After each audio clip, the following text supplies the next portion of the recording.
Hello my dear friends, welcome to Octet Live School, learning to love and loving to learn. આપણે Octet Live School ની અંદર આજે ધોરણ 10 ની અંદર ચેપ્ટર 3 ની ક્વિક રિવિઝન સિરીઝ ની અંદર આપણે ભેગા થયા છે. ચાલો હવે આપણે સેક્શન સી મીન્સ કે 3 માર્ક્સના સવાલ.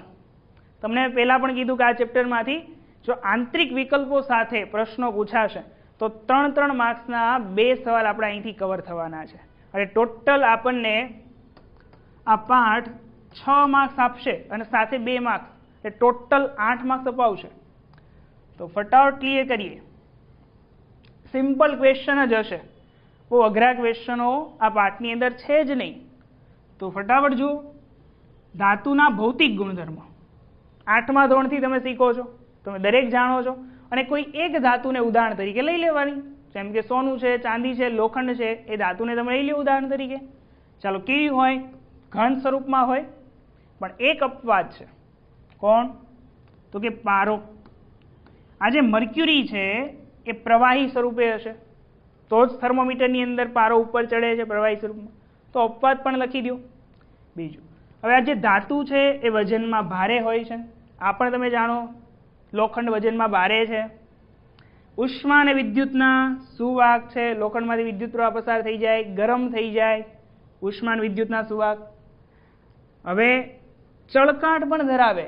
લોખંડ છે ને એની અંદર કાર્બન તમે વેળવો અને શરૂઆતની અંદર એ લોખંડ ચળકાટ ધરાવતું હોય, પણ ધીમે ધીમે એનું ક્ષરણ થઈને આપણને થોડો ઝાંખો દેખાતો હોય. એટલે બધી જ ધાતુઓ, સોનું છે, ચાંદી છે, બધી ચળકાટ ધરાવે છે. તો ધાતુ ચળકાટ ધરાવે છે. એના ગલનબિંદુ કેવા હોય છે? ઊંચા હોય છે. કેવા હોય છે ગલનબિંદુ? ઊંચા. મીન્સ કે એને પીગાળવા માટે વધારે ગરમી આપવી પડે છે. અને તે અથડાવો તો એ રણકાર ઉત્પન્ન કરે. શું ઉત્પન્ન કરશે? રણકાર ઉત્પન્ન કરશે, અવાજ ઉત્પન્ન કરશે. યસ, અહીંયા આપ્યું છે કે ઊંચા ગલનબિંદુ. ધાતુના ગલનબિંદુ કેવા છે મિત્રો? ઊંચા. બટ આપણે અહીંયા પણ અપવાદ છે કે ગેલિયમ અને સીઝિયમ આ બે ધાતુ એવી છે કે બંને ધાતુ હોવા છતાં પણ એના ગલનબિંદુ નીચા છે. કેવા છે? ગલનબિંદુ નીચા છે. એ વસ્તુ યાદ રાખજો, અપવાદ છે. ચાલો, હવે ધાતુને તમે ખેંચી શકો, પાતળા તાર બનાવી શકો, એને ટીપી અને એમાંથી પતરા પણ બનાવી શકાતા હોય છે. ચાલો, તો આ સિમ્પલ ધાતુના ભૌતિક ગુણધર્મો થઈ ગયા. એવી જ રીતે આપણે ચર્ચા કરવાની છે અધાતુના ભૌતિક ગુણધર્મો વિશે. ચાલો, એના કરતાં તદ્દન વિરુદ્ધ પ્રકારના થોડા ઘણા અલગ આવશે. તો કે આપણને અધાતુ કયા સ્વરૂપે મળે? મોટા ભાગે આપણને અધાતુ ઘન અને વાયુ સ્વરૂપે મળે. કયા સ્વરૂપે? ઘન અને વાયુ સ્વરૂપે. શું યાદ રાખશો? ઘન અને વાયુ સ્વરૂપે. તમને ઓક્સિજન મળે છે? ચાલો, કયા સ્વરૂપે મળશે? ઘન અને વાયુ. જો કે તમે આમ પણ લખી શકો કે અધાતુ ઘન, પ્રવાહી, વાયુ સ્વરૂપે પણ મળે. કેમ કે અપવાદ સ્વરૂપે એક અધાતુ બ્રોમિન એવી છે કે જે આપણને પ્રવાહી સ્વરૂપે મળે છે. કયા સ્વરૂપે મળે છે? પ્રવાહી સ્વરૂપે. તો મોટા ભાગે ઘન અને વાયુ હોય છે. જેમ કે કાર્બન, કોલસો ઘન સ્વરૂપે મળે. ઓક્સિજન છે, નાઇટ્રોજન છે, સલ્ફર છે, આ બધા વાયુ સ્વરૂપે મળે છે, અધાતુઓ છે. વજનમાં હલકા હોય છે. ધાતુ ભારે, આ હલકા. ઉષ્મા અને વિદ્યુતના અવાહક છે. પણ તમે જાણો છો એક અપવાદ છે, ગ્રેફાઇટ. તમારી પેન્સિલની લીડની અંદર આવેલો હોય, એને જો પ્લગની અંદર નાખો ને તો ચોંટી જાઓ. એટલે વિદ્યુતનું કેવું છે? મંદવાહક છે. એમાંથી વિદ્યુત પ્રવાહ પસાર થઈ શકે છે, સુવાહક છે એમ કહી શકો. હવે ધાતુઓ ચળકાટ ધરાવતા નથી. શું નથી ધરાવતા? અધાતુઓ ચળકાટ ધરાવતા નથી. કોલસો જોયો છે? રફ હોય, એકદમ રફ, ચળકાટ ધરાવે નહીં. બટ અપવાદ તો બધે જ છે. ગ્રેફાઇટ, પેન્સિલની લીડ તમે જોજો, આમ થોડી ચળકતી હશે. અને બીજું એક આયોડિન પણ એવું છે કે જે અધાતુ હોવા છતાં પણ ચળકાટ ધરાવે છે, તો અપવાદમાં આવી જાય. પછી ધાતુના ગલનબિંદુ કેવા હોય છે? નીચા હોય છે. ગલનબિંદુ કેવા છે? નીચા. પણ આપણી પાસે અહીંયા પણ એક અપવાદ છે. કાર્બનનો એક અપર રૂપ હીરો ખૂબ જ વધારે ઊંચું ગલનબિંદુ ધરાવે છે. તો આ શું થઈ ગયું? આપણી માટે એક અપવાદ થઈ ગયો. પછી ધાતુઓ અધાતુઓ રણકાર ઉત્પન્ન કરતા નથી. શું? અધાતુઓ રણકાર ઉત્પન્ન કરતા નથી. કોલસાને અથડાવો, રણકાર ઉત્પન્ન થાય, જેવી રીતે લોખંડની અંદર થાય છે એવું નથી થતો. પછી એને ખેંચીને તાર કે પતરા બનાવી શકાતા નથી. હવે એને ખેંચો ને એને તોડવાનો પ્રયત્ન કરો, શું થઈ જાય? કોલસો ભૂકો થઈ જાય, કાર્બન ભૂકો થઈ જાય, મીન્સ કે તૂટી જાય. એને ખેંચીને તાર કે પતરા બનાવી શકાય ને. આ સિમ્પલ ભૌતિક ગુણધર્મો છે અધાતુ તત્વોના. ડન. હવે નેક્સ્ટ આવો કે મોના છે. એ મોના શું કરે છે? સ્પેચ્યુલા. સ્પેચ્યુલા મીન્સ કે ચમચી, તે પ્રાયોગિક ચમચી છે, મીન્સ કે પ્રયોગો દરમિયાન જે ચમચી લેવામાં આવે એટલે સ્પેચ્યુલા એને કહીએ છીએ આપણે, નોર્મલ ચમચી નથી કહેતા. તો જે કે મોના છે એ ચમચી પર સલ્ફર પાવડર લે છે. કયો પાવડર લે છે મિત્રો? સલ્ફર પાવડર લે છે અને તેને ગરમ કરે છે. શું કરે છે? ગરમ. હવે તમે જાણો છો કે સલ્ફરને ગરમ કરો હવાની હાજરીમાં, તો હવાની અંદર કયો વાયુ છે? તો કે હવાની અંદર ઓક્સિજન વાયુ છે. કયો વાયુ છે? ઓક્સિજન. તો સલ્ફર ઓક્સિજન સાથે પ્રક્રિયા કરવાનો છે. આગળ વાત છે. તો ઉપરની કસળી ઊંધી રાખી ઉત્પન્ન થતો વાયુ એકત્ર કર્યો. એણે શું કર્યું? સલ્ફરનો પાવડર લીધો, એને શું કર્યું? હવાની હાજરીમાં એને ગરમ કર્યો, એટલે હવામાંથી ઓક્સિજન ભેગો થયો અને ઉપર એક ઊંધી કસનળી મૂકી દીધી. શું મૂકી દીધી? ઊંધી કસનળી. તો એ કસનળીની અંદર એની પાસે કયો વાયુ ભેગો થયો હશે? ચાલો, તો તમે સિમ્પલ જાણી શકો સલ્ફર ઓક્સિજન સાથે સંયોજાય અને કયો વાયુ બનાવશે? તો કે સલ્ફર ડાયોક્સાઇડ વાયુ બનાવશે. તો એને ઉપર રાખેલી કસનળીમાં કયો વાયુ મળશે ને? સલ્ફર ડાયોક્સાઇડ વાયુ મળવાનો છે. તો એક આપણી રાસાયણિક પ્રક્રિયા અહીંયા જ આવી ગઈ. આ સમતોલિત રાસાયણિક પ્રક્રિયા છે. પછી આપણે જોઈએ કે જે વાયુ એને ઉપર મળે છે, આપણે ખબર પડી ગઈ કે ઉપર ગરમ કરતા સલ્ફર ડાયોક્સાઇડ વાયુ મળે છે, તો એ વાયુ શુષ્ક લિટમસ પેપર પર કોઈ અસર કરશે કે કેમ? જો બીજી એક વસ્તુ નેક્સ્ટ સિરીઝમાં આપણે વાત કરવાની, આની પહેલાની જે સિરીઝ હતી એમાં પણ ચર્ચા કરી હતી. શું ચર્ચા કરી હતી? તો કે અધાતુનો ઓક્સાઇડ કેવો હોય છે? એસિડિક હોય છે. એટલે બીજા ચેપ્ટરની અંદર આપણે ચર્ચા કરી હતી કે અધાતુનો ઓક્સાઇડ એસિડિક છે. તો એસિડિક તો છે જ, અધાતુનો ઓક્સાઇડ છે. તો લિટમસ પેપર કેવું થવું જોઈએ? ભૂરામાંથી લાલ થવું જોઈએ. એ પણ આપણે વાત કરી હતી કે એક ભૂલ એટલે શું? તો કે એસિડ ભૂરા લિટમસ પેપરને લાલ બનાવે. પણ અહીંયા તમને શું વાત કરી છે? શુષ્ક લિટમસ પેપર છે.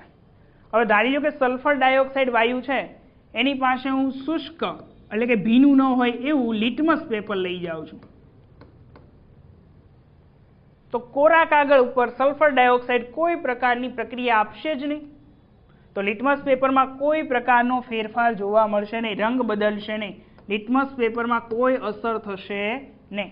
પરંતુ જો હું એને લિટમસ પેપરને પાણીવાળું કરી દઉં, મીન્સ કે ભેજયુક્ત લિટમસ પેપર કરી દઉં, તો શું થઈ જશે? આ લિટમસ પેપર ભેજવાળું થઈ જશે, H2O થઈ જશે. તો હવે શું થાય? તો હવે આ જે સલ્ફર ડાયોક્સાઇડ છે એ લિટમસ પેપર ઉપર, ભીના લિટમસ પેપર ઉપર જે પાણી છે એ પાણી સાથે પ્રક્રિયા કરે અને પાણી સાથે પ્રક્રિયા કરી અને સલ્ફ્યુરસ એસિડ બનાવી દે. કયો એસિડ બનાવશે? આ લિટમસ પેપર ઉપર સલ્ફ્યુરસ એસિડ બનાવશે. યાદ રાખજો મિત્રો, સલ્ફ્યુરસ એસિડનું રાસાયણિક સૂત્ર H2SO3 અને એસિડ બની ગયું લિટમસ પેપર ઉપર. તો એસિડ શું એવું થાય? ભૂરું લિટમસ પેપર લાલ બને. તો જવાબમાં શું આવશે? ભેજયુક્ત લિટમસ પેપર ઉપર ભૂરું લિટમસ પેપર લાલ બનશે. સમજાય છે? ચાલો. અને આ જે બધી પ્રક્રિયાઓ થઈ એ પ્રક્રિયા માટેનું તમારે સમતોલિત રાસાયણિક સમીકરણ બનાવવાનું છે. તો આપણે અહીંયા બંને સમીકરણો દ્વારા જ જવાબ લાવ્યા ને, અને પહેલા જ સમીકરણો કરવા પડે તો જ જવાબ આવે. તો સમીકરણને શું કરી શકીએ આપણે? આવી રીતે દર્શાવી શકીએ. હવે અહીંયા વાત કરી છે સમતોલિત રાસાયણિક સમીકરણ. તો આપણી જે પહેલા ચેપ્ટરની સિરીઝ છે એની અંદર સમતોલિત રાસાયણિક સમીકરણ વિશે આપણે સમજાવ્યું હતું કે તીરની ડાબી તરફ અને તીરની જમણી તરફ બંને તરફ રહેલા તત્વોની સંખ્યા સમાન થઈ જવી જોઈએ. તો એ કેવું થઈ જાય? સમતોલિત થઈ જાય. તો આ બધા ગણી જુઓ. ચાલો આ એકને હું તમને સમજાવું. આ તરફ સલ્ફર કેટલા છે? 1 છે. તો આ તરફ સલ્ફર કેટલા છે? 1 જ છે. આ તરફ ઓક્સિજન તો કે 2. આ તરફ ઓક્સિજન 2. બંને તરફ તત્વોની સંખ્યા સમાન છે. તો આ જે સમીકરણ છે સંતુલિત છે. સેમ એવી જ રીતે આ સમીકરણ પણ કેવું છે? સંતુલિત છે. એટલે આપણે કંઈ સંતુલિત કરવાની જરૂર અત્યારે નથી. ચાલો નેક્સ્ટ જોઈએ 3 માર્ક્સ માટેના સવાલની અંદર. યસ, ભુંજન અને કેલ્સિનેશન એટલે શું? આ સવાલ આપણા માટે અગત્યનો બની શકે, કેમ કે ઘણી વખત કેલ્સિનેશન અને ભુંજન પૂછાતું હોય. ચાલો, કેલ્સિનેશન અને ભુંજન કઈ ધાતુની અંદર કરવું પડે? તો ફરી પાછો હું તમને સક્રિયતા શ્રેણી ફટાફટ કહી દઉં. Potassium, sodium, calcium, magnesium, aluminium, zinc, iron, lead, hydrogen, copper, mercury, silver અને ગોલ્ડ. આ શું છે? આપણી સક્રિયતા શ્રેણી છે. એના 3 ભાગ પડી જાય.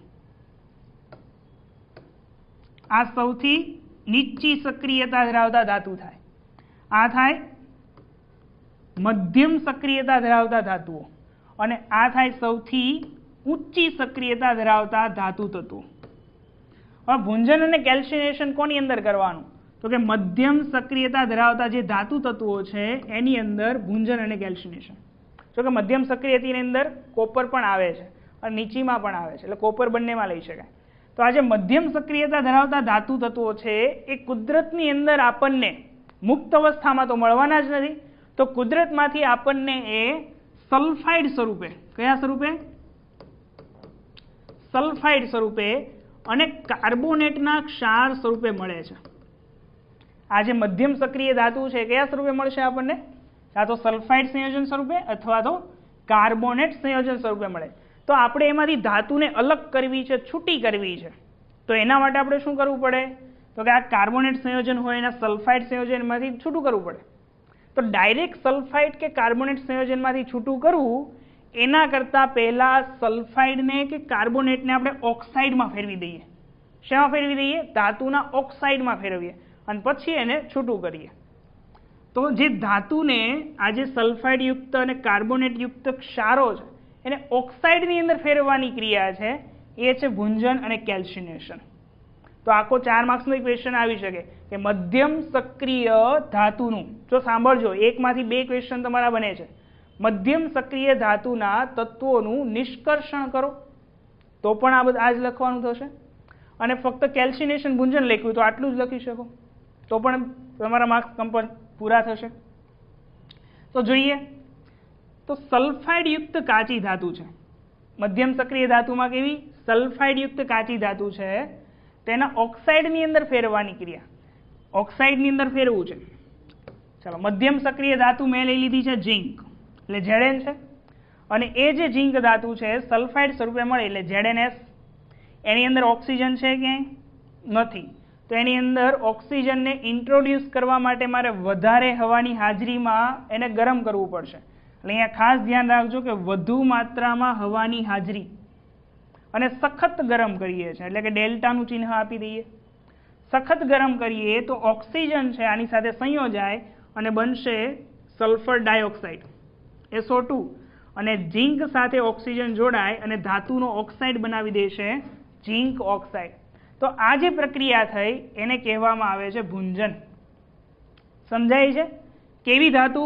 તો કે સલ્ફાઇડયુક્ત કાચી ધાતુ, એને વધારે માત્રામાં ઓક્સિજનની હાજરીમાં સખત ગરમ કરીએ તો એ શેમાં ફેરવાઈ ગઈ? તો એ ફેરવાઈ ગઈ ધાતુના ઓક્સાઇડમાં.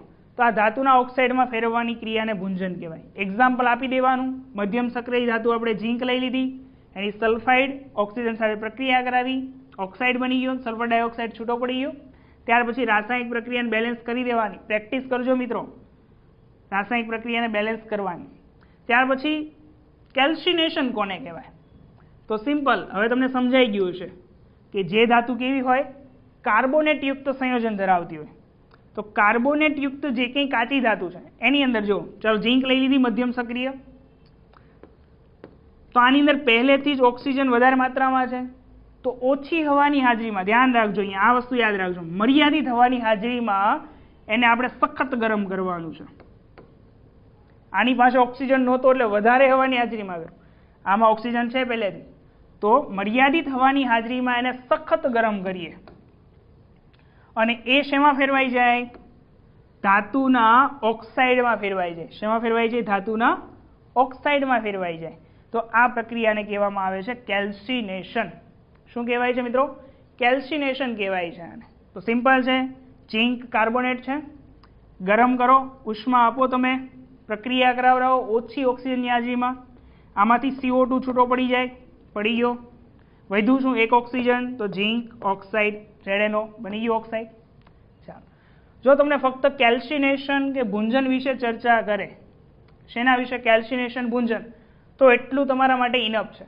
બટ તમને એમ કહેવામાં આવે કે મધ્યમ સક્રિય ધાતુનું નિષ્કર્ષણ કરો, તો હજી આમાંથી ધાતુ છૂટી પડી નથી. ફક્ત આપણે શેમાં ફેરવા? એને ઓક્સાઇડની અંદર ફેરવા. તો એક સ્ટેપ તમારે વધારી દેવાનું. શું? તો આ જે મધ્યમ સક્રિય ધાતુના ઓક્સાઇડ છે, એ ઓક્સાઇડને કોકની હાજરીમાં, કોક મીન્સ કે કોલસોનો ભૂકો, કાર્બન થઈ ગયો, કોકની હાજરીમાં ગરમ કરીએ તો ઝીંક ઓક્સાઇડનું રિડક્શન થાય. રિડક્શન થાય મીન્સ કે એમાંથી ઓક્સિજન દૂર થઈ જાય. કાર્બન ઓક્સિજન લઈ લે, પ્રક્રિયા કરીને કાર્બન મોનોક્સાઇડ બને અને ઝીંક કેવો થઈ જશે? છૂટો પડી જાય. તો અહીંયા ઝીંક ધાતુ આપણને નિષ્કર્ષણ કરી અને છૂટી મળી ગઈ. આપણે છૂટી કરી તો આ થઈ ગયું મધ્યમ સક્રિય ધાતુનું નિષ્કર્ષણ. તો અહીંયા સુધી લંબાવી પડે જો આખો પ્રશ્ન પૂછે તો. મોસ્ટ ઓફલી આવું જ પૂછાય છે, ભૂંજન ને કેલ્સિનેશન. તો આ ધ્યાનમાં રાખજો મિત્રો, ભૂંજન કોને અને કેલ્સિનેશન કોને? કાર્બોનેટ યુક્ત અને સલ્ફાઇડ યુક્ત ઓક્સાઇડમાં ફેરવવાનું છે તમારે બંનેને. આઈ હોપ કે તમને સમજાઈ ગયું છે. નેક્સ્ટ ક્વેશ્ચન પર જઈએ કે આપણી પાસે ABC એમ 3 તત્વો છે અને નીચે કેટલીક રાસાયણિક પ્રક્રિયાઓ આપી છે. આટલી રાસાયણિક પ્રક્રિયા છે, એમાં કેટલાક પ્રશ્નો પૂછ્યા છે આપણને કે ABC પૈકી કયું તત્વ સૌથી વધુ પ્રતિક્રિયાત્મકતા ધરાવે છે? તો એક તમારે નિયમ યાદ રાખવાનો છે. હમણાં આપણે સક્રિયતા શ્રેણી જોઈ. સક્રિયતા શ્રેણીમાં શું વાત કરી હતી? કે વધુ સક્રિય તત્વ. કેવો સક્રિય તત્વ? વધુ સક્રિય તત્વ એ શું કરે? તો કે વધુ સક્રિય તત્વ એ ઓછી સક્રિય તત્વના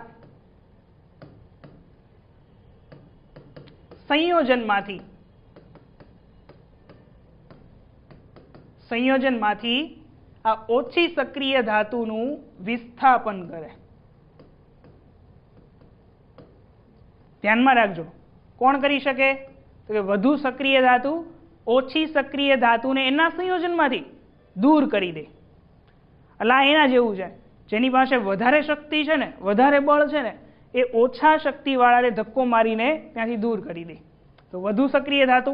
તો આપણને તેવું જ પૂછ્યું ABC માંથી કોણ વધુ પ્રતિક્રિયાત્મક છે, કોણ વધારે સક્રિય છે? તો અહીંયા જુઓ, ચાલો પહેલી રિએક્શનમાં શું? આ A ઓક્સિજન સાથે સંયોજન બનાવે છે. હવે એની સાથે જ્યારે B ની પ્રક્રિયા કરવામાં આવે તો B શું કરે છે? એને એના સ્થાનમાંથી દૂર કરી દે છે, ખસેડી દે છે. અને ક્યાં જોડાઈ ગયો? તો કે એના સ્થાન પર આવી ગયો. એને બિચારાને દૂર કરી દીધો, દૂર ખસેડી દીધો. તો આના ઉપર તમે શું તારણ લાવશો? કે B જે છે ને, એ B એ કરતાં વધારે સક્રિય છે. તો જ B શું કરી શકે? એને એના સ્થાનમાંથી દૂર કરી શકે, વધારે સક્રિય છે એટલે. હવે સેકન્ડ જો નીચે આ પ્રક્રિયા જોઈએ આપણે, તો અહીંયા આવ્યું છે C નું કોઈ સંયોજન, સલ્ફેટ સંયોજન. હવે એની પણ જ્યારે આપણે B સાથે પ્રક્રિયા કરાવીએ, કોની સાથે પ્રક્રિયા કરાવીએ? B સાથે. તો અહીંયા સંયોજન જુઓ તમે, એ સમયે પણ શું થાય છે? B છે એ C ને એના સ્થાનમાંથી દૂર કરી શકે છે. હવે B એ C કરતાં પણ વધારે પ્રતિક્રિયાત્મક છે, સક્રિય છે, અને શું બની જાય છે? C નું સ્થાન લઈ લે છે. C નું સ્થાન લઈ લે છે. તો અહીંયા બની ગયું BSO4 અને કાર્બન છૂટો થઈ ગયો, કાર્બનને દૂર કરી દીધો એના સંયોજનમાંથી. તો તમે એમ પણ કહી શકો કે B છે એ C કરતાં પણ વધારે સક્રિય છે. તો 3 માંથી ABC માંથી સૌથી વધુ પ્રતિક્રિયાત્મકતા કોણ ધરાવે છે એમ કહેવાય? તો કે B તત્વ. કેવું? B તત્વ સૌથી વધારે પ્રતિક્રિયાત્મક છે. ચાલો સેકન્ડ ક્વેશ્ચન જો, એટલે આ બંનેમાં કોણ વધારે સક્રિય છે? B. ABC પૈકી કયું તત્વ સૌથી વધુ પ્રતિક્રિયાત્મક છે? તો સેમ, ખાલી આ માટે પૂછ્યું હોય તોય B જ છે. કેમ કે બી એ કરતાં વધારે સક્રિય છે અને સી કરતાં પણ વધારે સક્રિય છે. અને ત્રણેયમાંથી બી સૌથી વધારે સક્રિય છે. તો સેકન્ડમાં આવશે સૌથી વધુ પ્રતિક્રિયાત્મકતા કોની છે? તો કે બી તત્વની છે. પછી ત્રીજો પ્રશ્ન, તો આની પ્રતિક્રિયાત્મકતાને ઉત્તરતા ક્રમમાં ગોઠવો. શેમાં ગોઠવવાની છે તમારે? એને ઉત્તરતા ક્રમમાં ગોઠવવાની છે. ચાલો, હવે ઉત્તરતા ક્રમમાં ગોઠવીએ તો ધીમે ધીમે જેમ આગળ વધીએ તેમ તેમ શું થતું જાય? તો એની સક્રિયતા ઓછી થતી જાય. તો સૌથી વધારે સક્રિય કોણ છે? તો કે બી છે. તો એ સૌથી પહેલા આવશે, સૌથી વધારે સક્રિય. હવે વધ્યા એ અને સી. હવે ડિસાઈડ કરવાનું કે એ અને સી માંથી કોણ વધારે સક્રિય છે એને અહીંયા લખવાનું. તો ત્રીજી રાસાયણિક પ્રક્રિયા જુઓ કે CO, સી નામનું કોઈ તત્વ છે જે ઓક્સિજન સાથે સંયોજન બનાવે છે અને એની જ્યારે એ સાથે પ્રક્રિયા કરાવીએ તો એ શું કરે છે? સીને એના સ્થાનમાંથી દૂર કરી દે છે, એને છૂટું કરી દે છે. મીન્સ કે એ સી કરતાં વધારે સક્રિય થઈ ગયું. એ કેવું થઈ ગયું? સી કરતાં વધારે સક્રિય. તો જ એના સ્થાનમાંથી એને દૂર કરી શકે, ખસેડી શકે. અને સંયોજન શું થઈ ગયું? H2O3 અને કાર્બન નથી, આ સી તત્વ છે, સોરી, કાર્બનને શું કરે છે? અહીંયા દૂર કરી દે છે. તો એ સી કરતાં પણ વધારે સક્રિય છે. તો આગળ આવશે અહીંયા એ અને પાછળ આવશે સી. તો આ થઈ ગયો આપણો ઉતરતો ક્રમ. ખ્યાલ આવી ગયો? એક જ વસ્તુ યાદ રાખો કે વધુ સક્રિય તત્વ એ ઓછા સક્રિય તત્વને એમના સંયોજનમાંથી દૂર કરી શકવાની ક્ષમતા ધરાવે છે. ડન? ચાલો, ખૂબ અગત્યનો 4 માર્ક્સમાં પૂછાવાની સંભાવના વાળો અને આ 3 માર્ક્સમાં પૂછાય છે. કેટલા માર્ક્સમાં? 3 માર્ક્સની અંદર. જો કે આ પૂછવું હોય તો 4 માર્ક્સમાં પૂછી શકે. રેડી? કેમ કે એટલો લેન્ધી છે અને બહુ સરળ પણ છે. તો જો 4 માર્ક્સનો ક્વેશ્ચન પણ બની શકે, પણ આ ચેપ્ટરમાંથી 3 માર્ક્સના ક્વેશ્ચન પણ આવે છે. એટલે આપણે મોસ્ટ પ્રિફર કરીશું આને 3 માર્ક્સ માટે. શું છે તો કે કોપર ધાતુના શુદ્ધિકરણ માટેની વિદ્યુત વિભાજન પદ્ધતિ સમજાવો. કઈ પદ્ધતિ સમજાવવાની છે? વિદ્યુત વિભાજન. હવે તમે અહીંયા એક વસ્તુ તો સમજી જ ગયા હશો. વિદ્યુત વિભાજન પદ્ધતિ એટલે એની અંદર એક એનોડ આવે, એક કેથોડ આવે. આવવાનું જવાનું આ પ્રકારનું. હવે કરવાનું છે કોનું શુદ્ધિકરણ? તો કે કોપર ધાતુનું શુદ્ધિકરણ કરવાનું છે. હવે આ વિદ્યુત વિભાજન પદ્ધતિ દ્વારા જે કે રિડક્શન પ્રક્રિયા થાય છે એ કયા કયા તત્વો માટે કરવામાં આવે છે એ પહેલા જાણી દો. તો કે કોપર, ઝીંક, ટીન, નિકલ, ચાંદી અને સોના માટે. સંજ્ઞા જોઈ હોય તો Au, Zn, ઝીંક, ટીન એટલે Sn, નિકલ એટલે Ni, ચાંદી એટલે Ag અને સોનું મીન્સ કે Au. આટલા તત્વો માટે, આ તત્વોને શુદ્ધ કરવા માટે, એની અંદર રહેલી જે અશુદ્ધિઓ છે એને દૂર કરવા માટે વિદ્યુત વિભાજન રિડક્શન પદ્ધતિ વાપરવામાં આવે છે. મિત્રો યાદ રાખજો, કઈ પદ્ધતિ? વિદ્યુત વિભાજન રિડક્શન પદ્ધતિ. હવે જ્યારે વિદ્યુત વિભાજન કરવાનું, અંદરથી વિદ્યુત પસાર કરવાનો છે રિડક્શન કરવા માટે, તો આપણે 2 પ્રકારના વિદ્યુત ધ્રુવો લેવા પડશે. અને તમે જાણો છો કે વિદ્યુત ધ્રુવોને આપણે શું કહીએ છીએ? એકને એનોડ અને એકને કેથોડ. હવે એનોડ કોને કહેવાય? તો કે જે બેટરીના ધન ધ્રુવ સાથે જોડાયેલો હોય. કોના સાથે જોડાયેલો હોય? જે વિદ્યુત ધ્રુવ બેટરીના ધન ધ્રુવ સાથે જોડાયેલો હોય એને આપણે એનોડ કહીશું. આ વસ્તુ યાદ રાખો. કેરું એટલે કેથોડ ઋણ હોય. કેથોડ કેવો હોય? ઋણ. તો કેથોડ એ બેટરીના કયા છેડા સાથે જોડાયેલો હોય? ઋણ છેડા સાથે જોડાયેલો. તો એના કરતાં અપોઝિટ એનોડ એ બેટરીના ધન છેડા સાથે જોડાયેલો હોય. તો કોપર ધાતુનું આપણે શુદ્ધિકરણ કરવાનું છે. શાંતિથી સાંભળજો, અહીંયા થોડું અલગ પ્રકારનું છે. આપણી પાસે એક અશુદ્ધ ધાતુનો સળિયો છે. શેનો સળિયો છે? અશુદ્ધ ધાતુનો સળિયો છે. તો આ અશુદ્ધ ધાતુના સળિયાને એનોડ તરીકે લેવાનો. મીન્સ કે આપણે કોપરનું શુદ્ધિકરણ કરીએ છીએ, અશુદ્ધ ધાતુનો મારી પાસે કોપરનો સળિયો છે, તો અશુદ્ધ કોપરના સળિયાને, તો આ જે અશુદ્ધ કોપરનો સળિયો છે, કયો છે? અશુદ્ધ Cu નો સળિયો. તો એનું વિદ્યુત વિભાજન કરવું છે, એના માટે મારે એને શેમાં લેવાનો? એનોડ તરીકે લેવાનો. જ્યારે એ જ ધાતુનું, સાંભળજો, એ જ ધાતુના શુદ્ધ પટ્ટીને અથવા તો શુદ્ધ સળિયાને કેથોડ તરીકે લેવાનું. અહીંયા કોપરનું શુદ્ધિકરણ કરી રહ્યો છું એટલે મારી પાસે આ કેથોડ કેનો હશે? કોપરનો શુદ્ધ સળિયો છે. કયો સળિયો છે? આ કોપરનો શુદ્ધ સળિયો છે. ચાલો, લેવાઈ ગયો. આ રીતે વિદ્યુત વિભાજનની અંદર સાધન સામગ્રીઓ ગોઠવી દેવાની છે અને અંદર એક વિદ્યુત વિભાજ્ય દ્રાવણ ભરવાનું છે. હવે આ વિદ્યુત વિભાજ્ય દ્રાવણ કોનું લેવાનું? તો કે જે ધાતુનું આપણે શુદ્ધિકરણ કરીએ છીએ, મીન્સ કે અહીંયા કોપર ધાતુનું શુદ્ધિકરણ કરીએ છીએ, તો અંદર રહેલું વિદ્યુત વિભાજ્ય દ્રાવણ પણ કોપરનું જ હોવું જોઈએ, કોપરના ક્ષારનું હોવું જોઈએ. તો અહીંયા હું કોપરનો ક્ષાર લઈ લઉં છું, CuSO4 ના ક્ષારનું દ્રાવણ, કે જે વિદ્યુત વિભાજ્ય દ્રાવણ તરીકે આપણે લેશું. શેના તરીકે લેશું? વિદ્યુત વિભાજ્ય દ્રાવણ તરીકે. ડન. ચાલો નેક્સ્ટ જોઈએ. હવે શું કરવાનું છે? તો વિદ્યુત વિભાજ્ય દ્રાવણ લઈ લીધું, આકૃતિમાં દર્શાવી અને સાધન સામગ્રીઓ ગોઠવી દીધી. હવે તો કે બેટરીને કળને શરૂ કરવાની અને એમાંથી વિદ્યુત પ્રવાહ પસાર કરવાનો. હવે જેવો વિદ્યુત પ્રવાહ આપણે પસાર કરીશું એટલે એની અંદર એલો એનોડ, મીન્સ કે અશુદ્ધ ધાતુનો જે સળિયો છે, એનોડ છે, એ પીગળવાની શરૂઆત કરશે. બસ ઇમ્પોર્ટન્સ છે હવે આ જ વસ્તુ. આને ખૂબ સારી રીતે સમજી લો, બધું ક્લિયર એન્ડ કટ થશે. અશુદ્ધ ધાતુનો જે સળિયો છે કોપર, એમાંથી દ્રાવણમાં શું આવે છે? તેમાં દ્રાવણમાં આવશે Cu. કેમ કે આ સળિયો કોનો છે? કોપરનો જ છે. એની અંદર અશુદ્ધિઓ છે, અશુદ્ધિને દૂર કરવી છે. તો જ્યારે વિદ્યુત પ્રવાહ પસાર કરીએ તો કોપર દ્રાવણમાં આવશે. કોપર જ્યારે દ્રાવણમાં આવે તો એ કોપર 2 ઇલેક્ટ્રોન ગુમાવે. કેટલા ઇલેક્ટ્રોન ગુમાવશે? 2 ઇલેક્ટ્રોન, અને કોપર બની જાય Cu+2. હવે એક વસ્તુ મિત્રો ધ્યાન રાખો કે જ્યારે આ કોપરનો એક પરમાણુ આ અશુદ્ધ સળિયા પરથી દ્રાવણમાં આવે છે, કેમાં આવે છે? દ્રાવણમાં. તો પહેલેથી જ દ્રાવણ શેનું છે? કોપર સલ્ફેટનું છે.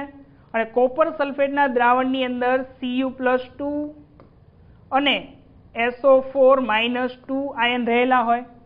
તો જેવો આ સળિયા ઉપરથી એક કોપરનો પરમાણુ દ્રાવણમાં દાખલ થાય, એ જ સમયે શું? એ જ સમયે દ્રાવણની અંદર રહેલો એક Cu+2, શું? દ્રાવણની અંદર રહેલો એક Cu+2 કેથોડ તરફ ગતિ કરશે. ક્યાં ગતિ કરવાનો છે? કેથોડ તરફ. કેમ કેથોડ તરફ જાય? હંમેશા વિરુદ્ધ વીજભારો વચ્ચે આકર્ષણ હોય છે. કોના વચ્ચે આકર્ષણ હોય છે? વિરુદ્ધ વીજભારો વચ્ચે આકર્ષણ હોય. હવે આ કોપર કેવો છે? +2, અને કેથોડ કેવું હોય? તો કે ઋણ હોય. તો આ કોપર ઋણ તરફ ગતિ કરશે. એટલે જેવો એનોડના સળિયા પરથી એક કોપરનો પરમાણુ દ્રાવણમાં આવે, એવો જ એક પરમાણુ કેથોડ ઉપર જમા થાય. આમ જેમ જેમ સમય પસાર થતો જશે તેમ તેમ આ કેથોડના સળિયા ઉપર કોપર જમા થતો જશે. જેટલો Cu નો અણુ પરમાણુ દ્રાવણમાં આવશે એટલી જ માત્રામાં દ્રાવણની અંદર રહેલો Cu+2 એ કેથોડ ઉપર જમા થશે. એટલે સમય જતા જતા જતા જતા આ જે એનોડ છે પતલો થઈ જશે. કેવો થઈ જવાનો છે? પતલો થઈ જશે, ખવાઈ જશે. કેમ કે એનોડ ઉપરથી જે કોપરના પરમાણુ છે, અશુદ્ધિઓ છે, દ્રાવણમાં આવતી જાય છે, અને સમય જતા જતા જતા આ કેથોડ ઉપર, આ એનોડ છે, આ કયો છે? કેથોડ. તો આ કેથોડ ઉપર Cu કોપરના પરમાણુઓ જમા થતા જશે. શું થતા જવાના છે? કોપરના પરમાણુ એની ઉપર જમા થતા જશે. એટલે સમય પસાર થતા તમને આ કેથોડની પટ્ટી થોડી જાડી થઈ ગયેલી જોવા મળશે. અને એ જ સમયે આ એનોડમાંથી જે કંઈ અશુદ્ધિઓ દ્રાવણમાં આવી છે, કોપરનો પરમાણુ તો આવ્યો જ છે, સાથે સાથે જે અશુદ્ધિઓ આવી છે, જે અશુદ્ધિ આ દ્રાવણની અંદર દ્રાવ્ય હોય એ તો એની અંદર દ્રાવ્ય થઈ જશે. પરંતુ સોનું છે, ચાંદી છે, રેતી છે, માટી છે, એવા જે કણો છે એ અશુદ્ધિઓ છે, અને એ અશુદ્ધિઓ આ દ્રાવણમાં દ્રાવ્ય નહીં થાય. તો એ અશુદ્ધિ ક્યાં ભેગી થાય? તો એ અશુદ્ધિ આ એનોડની નીચે જ ભેગી થાય. ક્યાં ભેગી થશે? એનોડની નીચે જ. ક્યાં ભેગી થયેલી દેખાય છે તમને? અહીંયા આ એનોડની નીચે ભેગી થયેલી દેખાય છે અશુદ્ધિઓ. તો એ અશુદ્ધિઓને કહેવામાં આવે છે એનોડિક પંક. શું કહેવાય છે? એનોડિક પંક. ખ્યાલ આવી ગયો આમાં સંપૂર્ણ? ચાલો, હવે જ્યારે આપણે આખી પ્રક્રિયા સમજાવી દઈએ ત્યાર પછી તમારે કુલ રાસાયણિક પ્રક્રિયા શું થઈ અંદર એ દર્શાવવી પડે. તો તમે જાણો છો એનોડ ઉપર શું હતું, તો કે એનોડ ઉપર અશુદ્ધ કોપરનો સળિયો હતો, જ્યારે કેથોડ ઉપર શું હતું, તો કેથોડ ઉપર એટલે કે કેથોડ પર શુદ્ધ કોપરનો સળિયો હતો. કયો સળિયો હતો? શુદ્ધ. ચાલો, હવે કેથોડ ઉપર કઈ પ્રક્રિયા થાય છે, તો કે કેથોડ ઉપર કોણ આવે છે, તો કે દ્રાવણની અંદર કોણ હતું, દ્રાવણની અંદર Cu+2 અને SO4-2 હતા. અહીંયા હતો કેથોડ. ચાલો, કેથોડ એ બેટરીનો ઋણ ધ્રુવ અને પોઝિટિવ ધ્રુવ છે.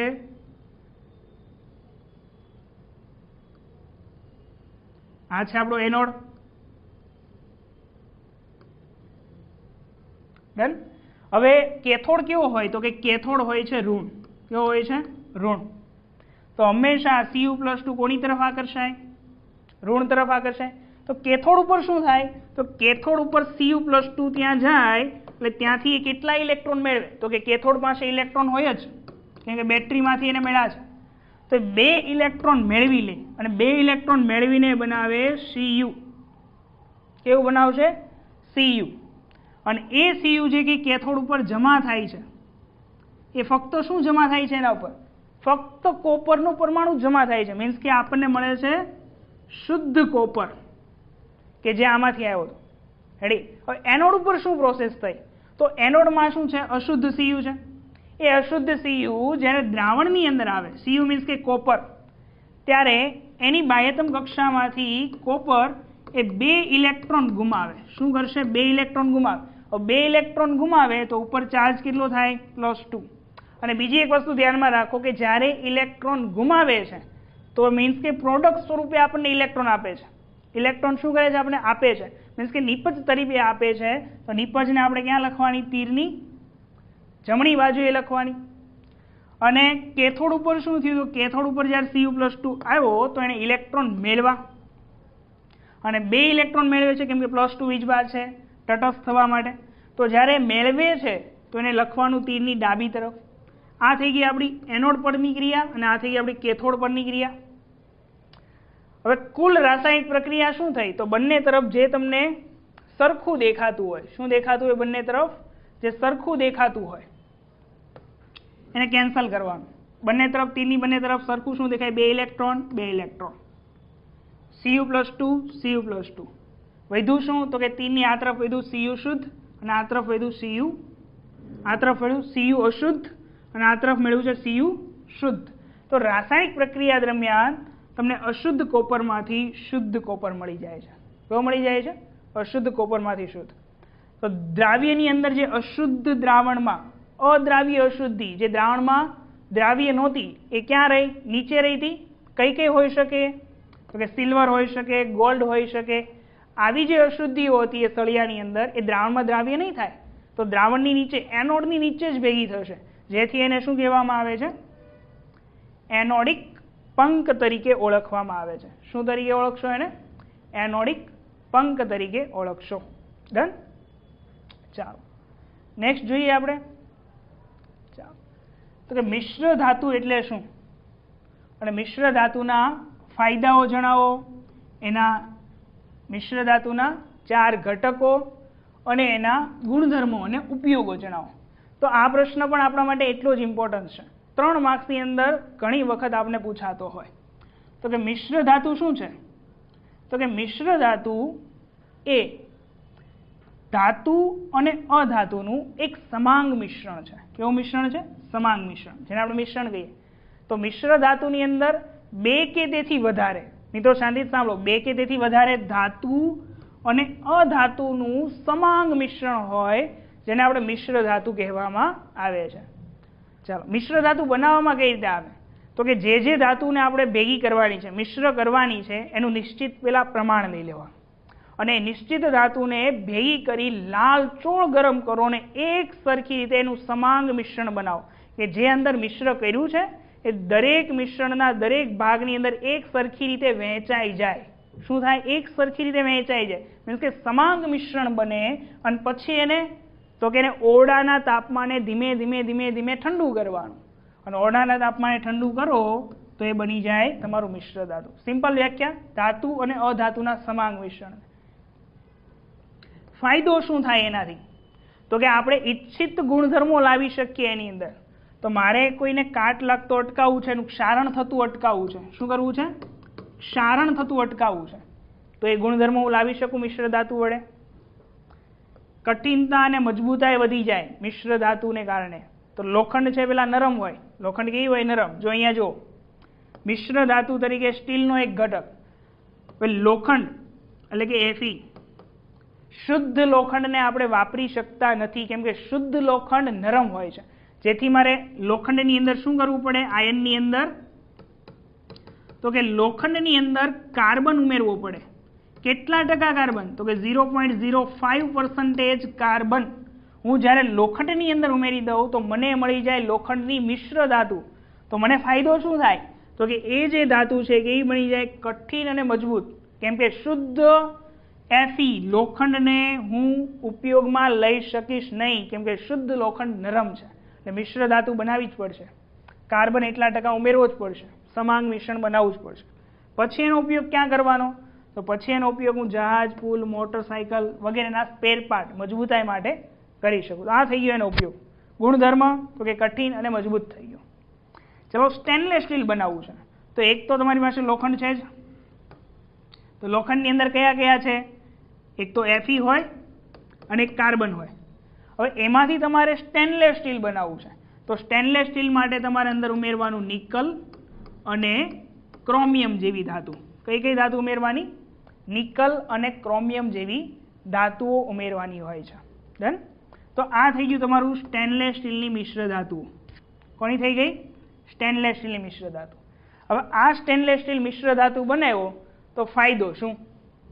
તો કે આ સ્ટેનલેસ સ્ટીલ હવા, પાણી કે કોઈ પણ પ્રકારના બેઝ સાથે પ્રક્રિયા કરશે નહીં. મીન્સ કે એને કાટ લાગવાનો નથી. લોખંડ કાટી જાય ને, સ્ટેનલેસ સ્ટીલ કાટશે નહીં. ઉપયોગ ક્યાં કરી શકું? તો કે વાસણો બનાવી શકું, એની બ્લેડ બનાવી શકું, અને વાઢકામના કેટલાક સાધનો બનાવી શકાય. મીન્સ કે જ્યારે ઓપરેશન કરવા માટે જે કંઈ સાધનો વાપરવામાં આવે છે એ સાધનો શેના બનેલા હોય છે? સ્ટેનલેસ સ્ટીલના બનેલા હોય છે. શેના બનેલા હોય? સ્ટેનલેસ સ્ટીલના. ખ્યાલ આવે છે? પછી પિત્તળ. તો તાંબા પિત્તળના વાસણ છે, આ શરૂઆતમાં આવી ગયું હતું કે કોનું કોનું મિશ્રણ છે? કે કોપર અને ઝીંકનું એક સમાંગ મિશ્રણ બનાવો, પિત્તળ મિશ્ર ધાતુ. ચાલો ગુણધર્મ શું? તો એને સહેલાઈથી હું ટીપી શકું, અલગ અલગ આકાર આપી શકું, ઘાટ આપી શકું, અને એનું ક્ષારણ અટકાવી શકાય. આ ગુણધર્મ એની અંદર આવી જાય જ્યારે એને મિશ્ર કરવામાં આવે કોપરને ત્યારે. બાકી ખાલી કોપર તો હોય તો શું થાય? ક્ષારણ થઈ જાય ને. લોખંડ ઉપર લીલા રંગના ધબ્બા પડી જાય, અલા કોપર ઉપર લીલા રંગના ધબ્બા પડી જાય. ક્ષારણ અટકાવવું છે, ઝીંક ઉમેરી દઉં, ક્ષારણ પ્રતિકારક થઈ ગયું. તો આ ગુણધર્મ થઈ ગયો. ઉપયોગ ક્યાં લઈ શકીએ? તો કે રસોઈના વાસણો બનાવી શકો, વિવિધ યંત્રોના ભાગો બનાવી શકીએ, અને સંગીતના સાધનો આપણે બનાવી શકીએ. હવે કાંસુક અથવા તો એને કહેવાય બ્રોન્ઝ. યાદ રાખજો, બ્રોન્ઝ કોનું કોનું મિશ્ર ધાતુ છે? તો બ્રોન્ઝ છે કોપર અને ટીનની મિશ્ર ધાતુ છે. કોની કોની મિશ્ર ધાતુ છે? કોપર અને ટીનની મિશ્ર ધાતુ છે. હવે આનો ગુણધર્મ શું થાય? તો એ વધુ મજબૂત થઈ જાય અને એમાં કાટ લાગતો નથી. મીન્સ કે ક્ષારણ પ્રતિકારક ક્ષમતા એની અંદર વધી જાય. તો એનો ઉપયોગ ક્યાં કરવાનો? તો તમે જાણો છો કે જે 3rd નંબર ઉપર આવે એને બ્રોન્ઝ મેડલ આવે. બ્રોન્ઝ મેડલ કોનું બનેલું હોય? કોપર અને ટીનનું બનેલું હોય. તો મેડલ બનાવવા માટે કામ લાગે, ચલણી સિક્કાઓ બનાવવામાં કામ લાગે, કદાચ મૂર્તિઓ, પૂતળાઓ બનાવવામાં બ્રોન્ઝ વાપરી શકાય. હજી એક આપણી પાસે મિશ્ર ધાતુ છે, એ છે સોલ્ડર. ચાલો, સોલ્ડર તમે જોયું હશે કે રેણ કરવા માટે વાપરવામાં આવે, અને મોસ્ટ ઓફલી સર્કિટની અંદર રેણ કરવા માટે સોલ્ડર વાપરવામાં આવે. તો આ જે સોલ્ડર છે કોનું કોનું મિશ્ર ધાતુ છે? તો એ સોલ્ડર હોય છે એક તો સીસુ એટલે કે લેડ, અને ટીનની મિશ્ર ધાતુ છે. લેડ અને ટીનની મિશ્ર ધાતુ છે. ગુણધર્મ શું થઈ જાય? તો એક ગુણધર્મ થઈ જાય કે આ જે સોલ્ડરિંગ તાર બને ને લેડ અને ટીનનો, એનું ગલન બિંદુ નીચું થઈ જાય. કેવું થઈ જાય? ગલન બિંદુ નીચું થઈ જાય. જો મિત્રો તમે જોયું હોય તો સર્કિટમાં જે રેણ કરે છે, સોલ્ડરિંગ કરે છે, એનો તાર ફક્ત રેણિયા સાથે અડાડીએ ને ત્યાં એ પીગળી જાય, કેમ કે એનું ગલન બિંદુ કેવું થઈ ગયું હોય? નીચું. અને સોલ્ડરિંગ કરવા માટે સર્કિટની અંદર સોલ્ડરિંગ કરવા માટે આપણે સોલ્ડરને વાપરીએ છીએ. તો આ થઈ ગયા મિશ્ર ધાતુના ગુણધર્મો અને એના ઉપયોગો. ચાલો, અન્ય એક આપણી પાસે ઇમ્પોર્ટન્ટ ક્વેશ્ચન છે, ઘણી વખત પરીક્ષાની અંદર પૂછાઈ ગયો છે 3 માર્ક્સ માટે. આમ સરળ છે પણ પૂછાતો હોય છે. તો ક્ષારણ એટલે શું? તમે જાણો છો, લોખંડને કાટ લાગવો એક પ્રકારનું ક્ષારણ છે. તો કોઈ પણ ધાતુની સપાટી, જ્યારે હવા, તો હવાની અંદર હોય ઓક્સિજન, અને ભેજ, ભેજ મીન્સ કે પાણી, H2O, એટલે કે પાણી અને ભેજના જ્યારે સંપર્કમાં આવશે ત્યારે એ ખવાવાની શરૂઆત થઈ જાય. અને આ જે ખવાવાની શરૂઆત થઈ એ ક્રિયાને કહેવાય છે ધાતુનું ક્ષારણ થયું એમ કહેવાય. તમે જાણો છો કે લોખંડ જ્યારે કટાય છે તો એના ઉપર કથ્થઈ રંગનું એક પડ બાજી જાય છે, અને એ પડ શેનું હોય? તો કે લોખંડના ક્ષારણનું. તો લોખંડના ક્ષારણનું રાસાયણિક સૂત્ર શું? તો કે લોખંડના ક્ષારણનું રાસાયણિક સૂત્ર છે Fe2O3 × XH2O. આ 1 માર્ક્સના ક્વેશ્ચન માટે પણ અગત્યનું છે કે લોખંડનું જે ક્ષારણ થયું, કથ્થઈ રંગનું સ્તર થઈ ગયું, એ રાસાયણિક સૂત્ર શું? તો યાદ રાખી શકે. મીન્સ કે ખવાવાની શરૂઆત થઈ. તો એને અટકાવવા માટે શું કરી શકીએ? તો નાના ચીજ વસ્તુઓ હોય, જેમ કે હથોડી છે, પકડ છે, કાતર છે, હવે લોખંડની નાની ચીજ વસ્તુઓ છે, તો એના ઉપર તમે તેલ લગાડી શકો અને ક્ષારણ અટકાવી શકો, કાટ લાગતું અટકાવી શકાય. હવે લોખંડની મોટી સપાટી છે તો એના ઉપર લોખંડ કરતાં વધારે સક્રિય ધાતુ ઝિંકનું એક બારીક અસ્તર લગાડી દો, તો જ્યારે પણ ભેજ અને પાણી છે અને હવા છે, ઓક્સિજન છે, એ પહેલાં પ્રક્રિયા કરવા માટે લોખંડ ઉપર આવશે તો વધારે સક્રિય ધાતુ તત્વ ઝિંક સાથે પ્રક્રિયા કરશે અને લોખંડને કટાતું, એનું ક્ષારણ થતું અટકી જશે. તો આ બીજો ઉપાય છે. ત્રીજો કે લોખંડને રંગ કરી દો તો સીધા સંપર્કમાં નહીં આવે, ક્ષારણ ઘટી જશે. લોખંડની સપાટી ઉપર ગ્રીઝ કરી દો તો પણ ભેજ એના સીધા સંપર્કમાં નહીં આવે, તો હવા અને ભેજ સીધા સંપર્કમાં નહીં આવે, ક્ષારણ ઘટી જશે. અને આગળના ક્વેશ્ચનમાં જોયું કે મિશ્ર ધાતુ બનાવીએ તો એના રાસાયણિક ગુણધર્મની અંદર ફેરફાર થઈ જાય છે. જેમ કે લોખંડ કટાઈ જાય છે પણ સ્ટેનલેસ સ્ટીલ કટાતું નથી, કેમ કે એની અંદર લોખંડની અંદર નિકલ અને ક્રોમિયમ ધાતુનું મિશ્રણ કરીએ છીએ, એટલે સ્ટેનલેસ સ્ટીલ કટાશે નહીં, ક્ષારણ અટકાવી શકાય. એનોડીકરણ કરો મીન્સ કે એ જે ધાતુ છે, જે ક્ષરણ થાય છે, કટાય છે, એની ઉપર એક બીજું વધારે સક્રિય ધાતુનું એક પડ ચડાવી દો, એનોડીકરણ કરી દઈએ તો પણ ક્ષારણ અટકાવી શકાય. પછી આવ્યું તમને ક્રોમ પ્લેટિંગ. શું? ક્રોમ પ્લેટિંગ મીન્સ કે એની ઉપર, એ ધાતુ ઉપર ક્રોમિયમનું પડ ચડાવી દો. શેનું પડ ચડાવી દઈએ આપણે? ક્રોમિયમનું, જેથી ક્ષારણ અટકાવી શકીએ. આપણા ઘરની અંદર રહેલા જે કંઈ નળ છે એ નળ ઉપર તમે એમ કહો સ્ટીલના નળ છે, પણ એ સ્ટીલ ઉપર ક્રોમિયમનું પડ ચડેલું હોય, અને જેને કારણે અંદર રહેલી જે ધાતુ છે એનું ક્ષારણ અટકે, તો જેથી આપણને ક્રોમિયમને કારણે ચળકતા દેખાતા હોય છે. તો ક્રોમિયમનું પડ ચડાવી દો તો પણ લોખંડ છે એનું ક્ષારણ થતું અટકાવી શકાય. ગેલ્વેનાઇઝેશન કરી દઈએ તો ગેલ્વેનાઇઝેશનની ક્રિયામાં શું થાય? તો ગેલ્વેનાઇઝેશનની ક્રિયાની અંદર લોખંડ કરતાં વધારે સક્રિય ધાતુ છે ઝિંક. તો એ ઝિંકની આ લોખંડની સપાટી ઉપર એક પાતળું સ્તર બનાવી દઈએ લોખંડ ઉપર, લોખંડ એટલે Fe, અને ગેલ્વેનાઇઝેશન કરી દઈએ તો એનું ક્ષારણ થતું અટકી જાય છે. અને હાલ આવતા જે કે લોખંડના પતરાઓ છે એની ઉપર ઝિંકનું એક પાતળું સ્તર હોય છે, તે ગેલ્વેનાઇઝ લોખંડના પતરાઓ છે કે જે વર્ષો સુધી ચાલે છે. તો ગેલ્વેનાઇઝેશન કરીને પણ ક્ષારણ કટાતું અટકાવી શકાય છે. તો આટલા એના ઉદાહરણ લખી શકો 3 માર્ક્સની અંદર, એકદમ સરળ છે. આપણે સેકન્ડ એના નેક્સ્ટ ક્વેશ્ચન તરફ આગળ વધીએ. ચાલો, નેક્સ્ટ ક્વેશ્ચન છે, અને આમ તો લાસ્ટ ક્વેશ્ચન. શું છે? વૈજ્ઞાનિક કારણ આપો કે પ્લેટિનમ છે, સોનું છે, ચાંદી છે, એ આભૂષણ બનાવવા માટે વપરાય છે. શા માટે આપણે સોના, ચાંદી અને પ્લેટિનમના આભૂષણ વાપરીએ છીએ. તો સક્રિયતા શ્રેણી યાદ કરો. હાઇડ્રોજન પછી કોપર, મર્ક્યુરી, સિલ્વર, ગોલ્ડ અને પ્લેટિનમ આ એડ કરીએ છીએ આપણે. તો આજે કેવી સક્રિયતા છે? સિલ્વર છે, ગોલ્ડ છે અને પ્લેટિનમ છે. એમની સક્રિયતા કેવી છે? સૌથી ઓછી છે. સક્રિયતા કેવી છે?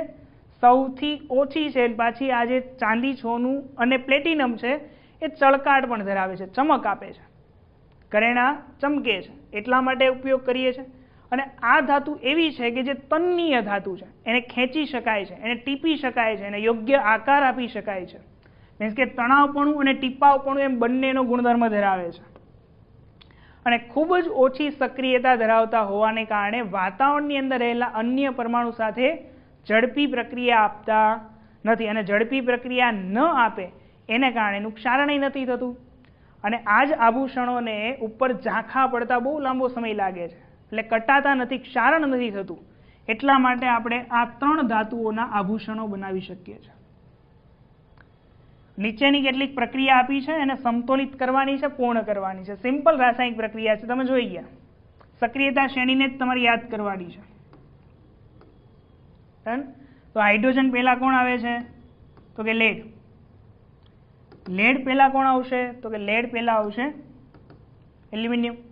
ચાલો લખીએ કે potassium, sodium, magnesium, aluminium, zinc અને આયન અને લેડ. તો લેડ પહેલા આવશે આયન, પછી આવશે ઝિંક, અહીંયા આવશે એલ્યુમિનિયમ. રેડી છે? ચાલો. તો પહેલા આપણે સક્રિયતા શ્રેણી યાદ કરી લેવાની. શું યાદ કરી લેશું? સક્રિયતા શ્રેણી. તો સક્રિયતા શ્રેણી શું છે? તો સક્રિયતા શ્રેણી છે, ફરીથી લખીએ, potassium, sodium, calcium, magnesium, aluminium, zinc, iron, lead, hydrogen, copper, mercury, silver અને ગોલ્ડ. આ થઈ ગઈ આપણી સક્રિયતા શ્રેણી. હવે હાઇડ્રોજન કરતાં એલ્યુમિનિયમ વધારે સક્રિય છે કે નથી? તો એલ્યુમિનિયમ હાઇડ્રોજનનું શું કરશે? વિસ્થાપન કરી શકશે. તો પ્રક્રિયા કરાવો. એલ્યુમિનિયમ હાઇડ્રોજનનું વિસ્થાપન કરે તો એલ્યુમિનિયમ હાઇડ્રોજનનું સ્થાન લઈ લે, મીન્સ કે ક્લોરીન સાથે જોડાઈ જાય. અને ક્લોરીન સાથે જોડાઈને શું બનાવશે? AlCl3. શું બનાવે? AlCl3. કેમ કે એલ્યુમિનિયમની સંયોજકતા +3 અને ક્લોરીનની -1. અને નીચે 3 લખીએ, 1 લખીએ, ક્રોસ કનેક્શન કરી દઈએ તો એલ્યુમિનિયમ જોશે 1 અને ક્લોરીન જોશે 3. બની ગયું AlCl3. પછી અહીંયા રહ્યો છે હાઇડ્રોજન. તો હાઇડ્રોજન ઓક્સિજન સાથે જોડાઈને શું બનાવી દે? પાણીનો અણુ બનાવી દે. અને ત્યાર પછી બંને તરફ આવેલા તત્વોની સંખ્યા ગણી લેવાની. અને સંખ્યાના આધારે શું કરી દેવાનું છે? અહીંયા એને બેલેન્સ કરી દેવાના છે. ચાલો, અહીંયા 3 છે. ચાલો બેલેન્સ કરીએ. ચાલો, આ તરફ એલ્યુમિનિયમ કેટલા છે? 2. આ તરફ કેટલા થયા? 2.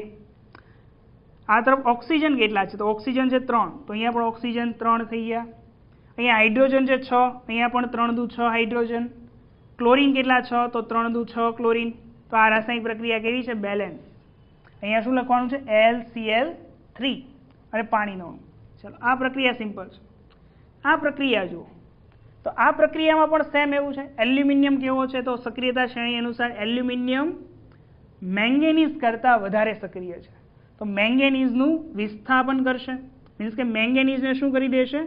છૂટો કરી દેશે. ત્યાર પછી તમે જાણો છો કે એલ્યુમિનિયમની સંયોજકતા છે +3 અને ઓક્સિજન સાથે જ્યારે જોડાશે તો ઓક્સિજનની સંયોજકતા છે -2. બંનેનું સંયોજન બનાવવું હોય તો સંયોજકતા નીચે લખીએ, ક્રોસ કનેક્શન કરાવી દઈએ. એલ્યુમિનિયમ જોશે 2 તો Al2, ઓક્સિજન જોશે 3 તો O3. સંયોજન શું બની ગયું? Al2O3. ખ્યાલ આવે છે? અને આ રાસાયણિક પ્રક્રિયા એ ઉષ્માક્ષેપક રાસાયણિક પ્રક્રિયા છે. કેવી છે? ઉષ્માક્ષેપક. એટલે પ્રક્રિયા દરમિયાન એટલી બધી ઉષ્મા ઉત્પન્ન થશે કે છૂટી પડેલી જે ધાતુ છે એ છૂટી પડેલી ધાતુ તમને પ્રવાહી સ્વરૂપે મળશે, લિક્વિડ સ્વરૂપે મળશે. મીન્સ કે આ મેંગેનીઝ આપણને અહીંયા પ્રવાહી સ્વરૂપે મળવાની છે, લિક્વિડ સ્વરૂપે. તો આ થઈ ગઈ એની રાસાયણિક પ્રક્રિયા. હવે આ રાસાયણિક પ્રક્રિયાને બેલેન્સ કરવી છે, સંતુલિત કરવી છે, તો શું કરવાનું? તો બેલેન્સ કરવા માટે पर બંને તરફના આંકડાઓને ચકાસવાના। આ તરફ ઓક્સિજન છે 3, આ તરફ ઓક્સિજન કેટલા છે? તો ઓક્સિજન છે 2। તો આ તરફ 3 ઓક્સિજન છે, આ તરફ 2 છે। એક તરફ બેકી સંખ્યા છે, એક તરફ એકી સંખ્યા છે। બંને તરફ બેકી સંખ્યા લાવવા માટે હું L2O3 ની આગળ 2 લખી દઉં છું। કેટલા લખી દઉં? 2। તો ઓક્સિજન કેટલા થઈ ગયા? 3 दूने 6।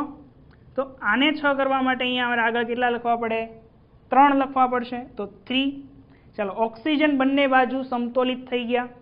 हवे बाकी शुं वध्युं? तो बाकी वध्युं एल्युमिनियम। तो एल्युमिनियम अहींया केटला छे? 2 दू 4। तो अहींया आगळ केटला लखवाना? 4। तो एल्युमिनियम बंने तरफ बेलेन्स थई गया छे। हवे मेंगेनीज जोई ल्यो। तो मेंगेनीज अहींया केटला छे? 3 Mn3। आ तरफ केटला छे? 1 ज छे। 3 लखी दઈએ। हवे जो नीचेनी रासायनिक प्रक्रिया आवी गया 3 अहींया, अहींया 4, अहींया केटला? 3, अहींया केटला छे? 2। तो रासायनिक प्रक्रिया बेलेन्स पण थई गई। अने बीजी एक वस्तु, आ रासायनिक प्रक्रियाने તમે થર્મિટ रासायनिक प्रक्रिया पण कही शको। ચાલો, શા માટે આને થર્મિટ રાસાયણિક પ્રક્રિયા કહેવાય? કે આ રાસાયણિક પ્રક્રિયાની અંદર વધુ સક્રિય તત્વ એલ્યુમિનિયમ એ ઓછા સક્રિય તત્વ મેંગેનીઝનું વિસ્થાપન કરે છે અને પ્રક્રિયા દરમિયાન વધુ માત્રામાં ઉષ્મા ઉત્પન્ન થાય છે અને ઉષ્મા ઉત્પન્ન થતી હોવાને કારણે આપણને મળતું આ ધાતુ એ પીગળેલા સ્વરૂપમાં મળે છે, જેથી આ રાસાયણિક પ્રક્રિયા થર્મિટ પ્રક્રિયા પણ કહેવામાં આવે છે। તો બસ આ તો આપણો લાસ્ટ ક્વેશ્ચન। तो जो आ चेप्टरनी अंदर आटला क्वेश्चन करवामां आवे तो तमारा पूरेपूरा 8 मार्क्स आ चेप्टरनी अंदरथी कवर थई शके। मीन्स के आगळ आवनारी सीरीज साथे पण तमारे संकळायेलुं रहेवुं जोईशे अने पाछळ गयेली सीरीज साथे पण तमारे कन्टिन्यू थवुं पड़शे, तो तमे बोर्डनी एक्जामनी अंदर इजीली 80 मांथी 80 मार्क्स लावी शकशो। आई होप के तमारी माटे आ विडियो खूब अगत्यनो रह्यो हशे। जो आ विडियो तमने गम्यो होय तो एने लाइक करो, शेर करो અને તમારા મિત્રોને પણ સબસ્ક્રાઇબ કરવા માટે કહો। Thank you for watching.